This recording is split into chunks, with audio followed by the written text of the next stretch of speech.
Hi friends, आप कैसे हैं? Myself Stuti. In the previous video, we have learned about some asanas, pranayams, acupressure points and Ayurvedic kada, which boost our immune system. This is part 2 of the previous video, so please keep watching and also do not forget to like, subscribe and share the video. आसनास। पहला सुप्त वज्रासन।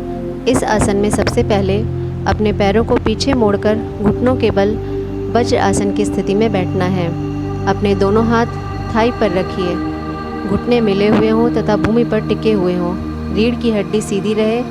अब धीरे धीरे पीछे की ओर झुकिए, chest को कमान की तरह बनाइए, सिर को धरती पर टिका दीजिए, दोनों हाथों को दोनों थाई पर रखे रहिए।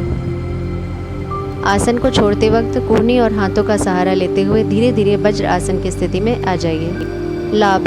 इस आसन से इम्यून सिस्टम तो स्ट्रांग होता ही है, साथ ही कफ, कोल्ड, ब्रोंकाइटिस, पैरों के कष्ट तथा नाभि का खिसकना आदि भी दूर होता है। एक आसन के कई लाभ होते हैं। सुप्त वज्र आसन से पेट का नीचे का हिस्सा अर्थात लार्ज इंटेस्टाइन खिंचता है, अतः ये लार्ज इंटेस्टाइन के रोगों के लिए लाभदायक है। दूसरा सर्वांगासन। इसमें सबसे पहले पीठ के बल सीधे लेट जाइए, दोनों पैर सीधे तथा आपस में मिले हुए हों, दोनों हाथ बगल में सटाकर हथेलियां जमीन की ओर करके रखिए। सांस को अंदर भरकर पैरों को धीरे धीरे 30 डिग्री, फिर 45 डिग्री, फिर 60 डिग्री और अंत में 90 डिग्री तक उठाएं।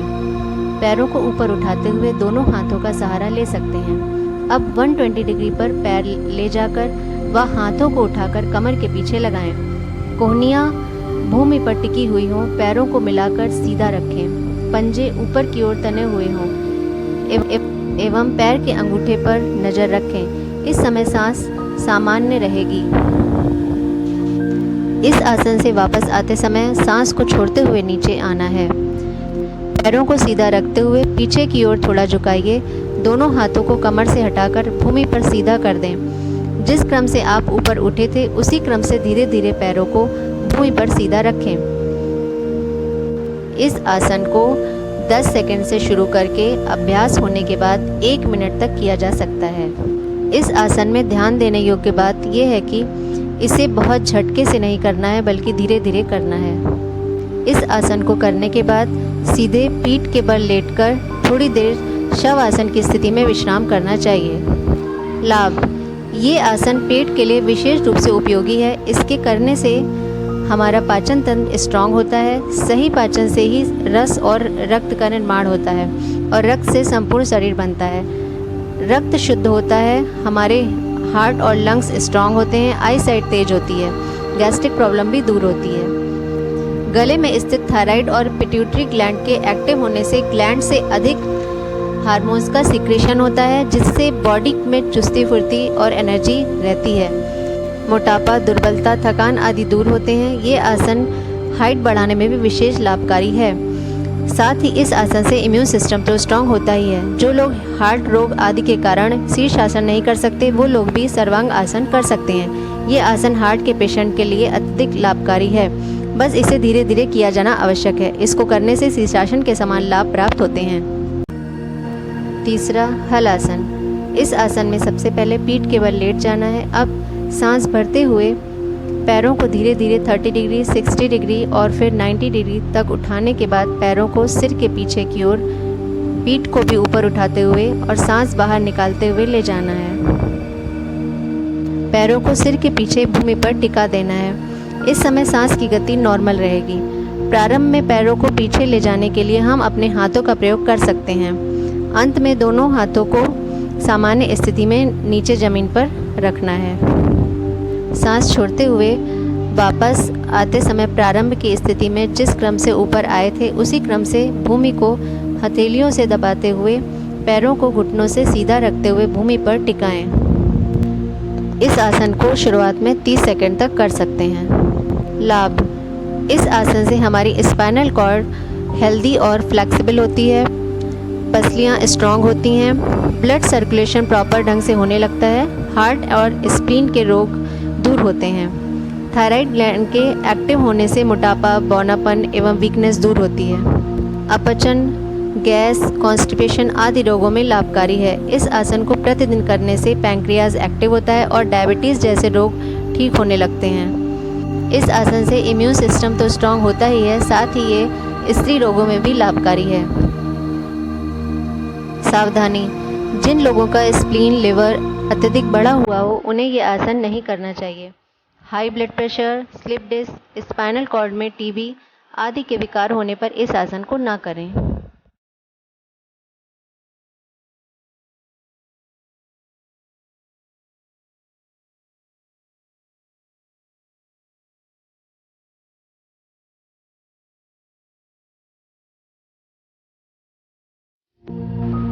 प्राणायाम: प्राणायाम का अर्थ है प्राण का आयाम यानी नियंत्रण। सामान्य रूप से प्राणायाम सांस लेने और सांस छोड़ने अर्थात इनहेल और एक्सहेल की एक पद्धति है, जिससे फेफड़े मजबूत होते हैं, ब्लड सर्कुलेशन प्रॉपर तरीके से होने लगता है और लाइफ लॉन्ग का लाभ मिलता है। रक्त शुद्ध होने का कार्य ठीक ढंग से होने लगता है और ऑक्सीजन ज़्यादा प्राप्त होती है। लंग्स, हार्ट और माइंड तीनों प्रॉपर वर्क करते हैं और हमारा इम्यून सिस्टम स्ट्रांग होता है। प्राणायाम में सांस और प्राणों की गति को नियंत्रित एवं संतुलित करते हुए मन को स्थिर और एकाग्र करने का अभ्यास करना है। प्राणायाम करने के लिए हमें किसी भी ध्यानात्मक आसन में बैठना चाहिए, जैसे पद्मासन, सुखासन, वज्रासन आदि। यदि आप किसी आसन में नहीं बैठ सकते तो कुर्सी पर भी सीधे बैठकर प्राणायाम कर सकते हैं। रीढ़ की हड्डी यानी स्पाइनल कॉर्ड हमेशा सीधी होनी चाहिए। कभी भी चलते फिरते प्राणायाम नहीं करना चाहिए। प्राणायाम करते समय आपके माइंड में किसी प्रकार का प्रेशर या तनाव नहीं होना चाहिए। आपके आँख, नाक, मुख आदि अंग रिलैक्स्ड फॉर्म में होने चाहिए। इनमें किसी प्रकार का तनाव नहीं होना चाहिए। कपालभाति प्राणायाम: कपालभाति प्राणायाम में कपाल का अर्थ मस्तिष्क और भाति का अर्थ होता है आभा, तेज, प्रकाश आदि। अर्थात जिस प्राणायाम के करने से मस्तिष्क यानी माथे पर आभा या तेज बढ़ता हो वह प्राणायाम कपालभाति है। इस प्राणायाम को करते समय पेट खाली होना चाहिए। इसे सुबह के वक्त करना उचित होता है या खाना खाने के 5 घंटे बाद कर सकते हैं। कपालभाति प्राणायाम में सांस को शक्तिपूर्वक बाहर निकालने पर पूरा ध्यान दिया जाता है, अर्थात अपनी नासिका द्वारा सांस को शक्तिपूर्वक बाहर निकालना। इस समय आपका पेट अंदर की तरफ जाएगा और फिर बाहर हो जाएगा। इसमें सांस केवल छोड़ना है, सांस को भरने या लेने की कोशिश नहीं करनी है। अपने आप सांस सहज रूप से अंदर चली जाएगी तथा पेट में भी अपने आप सिकुड़ने और फैलने की क्रिया होती रहती है। आपका पूरा ध्यान सांस को बलपूर्वक बाहर निकालने में होना चाहिए। इस प्राणायाम से हमारे मूलाधार, स्वादिष्टान व मणिपुर चक्र पर विशेष बल पड़ता है। इस प्राणायाम को शुरुआत में 1 मिनट तथा प्रैक्टिस होने के बाद 5 मिनट तक अवश्य करना चाहिए। प्रारंभ में इस प्राणायाम को करते वक्त अगर थकान हो तो बीच बीच में रेस्ट कर लेना चाहिए। इसे धीरे धीरे ही शुरुआत करनी चाहिए। 1 महीने के बाद जब आपका अभ्यास हो जाएगा तब आप इसे लगातार 5 मिनट तक बिना रुके कर सकते हैं। लाभ: कपालभाति प्राणायाम से मस्तिष्क व मुख पर ओज, आभा व सुंदरता तो बढ़ती ही है, साथ ही कफ रोग, अस्थमा, एलर्जी, साइनस आदि रोग भी दूर होते हैं।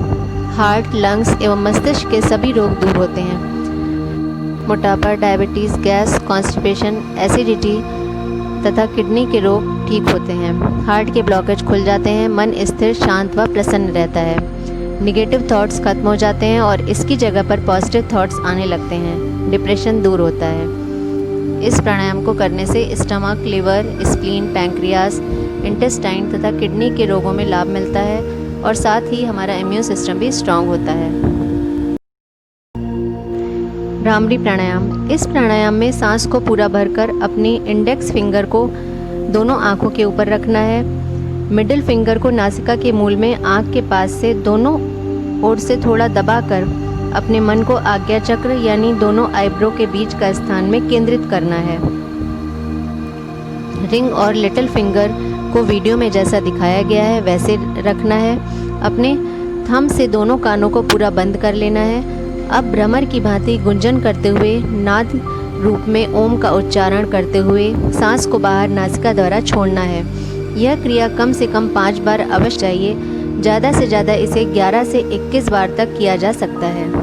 लाभ: इस प्राणायाम से मन की चंचलता दूर होती है, मानसिक तनाव, excited blood pressure, heart disease आदि रोगों में लाभदायक है। उद्गीत प्राणायाम: ओम शब्द का सही जाप। इस शब्द का सही उच्चारण आम है, जो कि 3 अक्षरों से मिलकर बना है, आ, ऊ और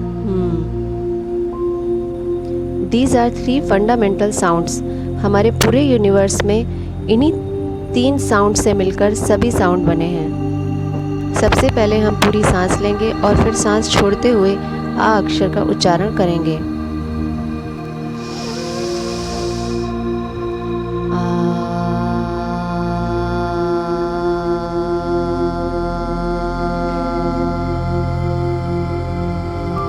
फिर इसी प्रकार उ अक्षर का उच्चारण करेंगे।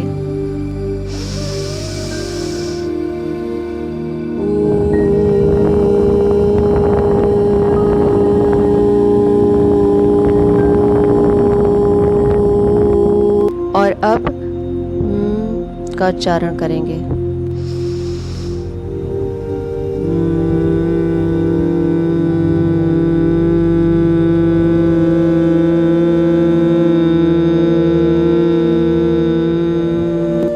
इन तीनों साउंड्स का उच्चारण 5-5 बार करना है।